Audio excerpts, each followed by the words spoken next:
એક વર્તુળનો પરિઘ 220 સેમી છે, તો આ વર્તુળની ત્રિજ્યા શોધો. તો જેની ફરતેની જે પરિમિતિ છે એ છે 220 સેમી. કોઈ પણ એક કેન્દ્રને નામ આપ્યું O, તો આ એની ત્રિજ્યા છે એ આપણે શોધવી છે. તો સૂત્ર મૂકીએ, વર્તુળનો પરિઘ બરાબર 2πr. પરિઘ કેટલો આપ્યો છે? તો કે 220. 2 ગુણ્યા પાઈ છે 22/7 ગુણ્યા r. r આપણી પાસે છે નહીં, આરને રહેવા દઈએ.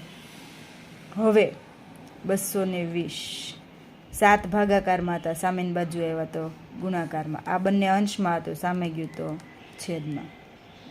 22 દાન 220. 2 પંચાને 10, 5 સત્તાને 35. તો આપણી ત્રિજ્યા કેટલી મળશે? તો કે 35 સેમી.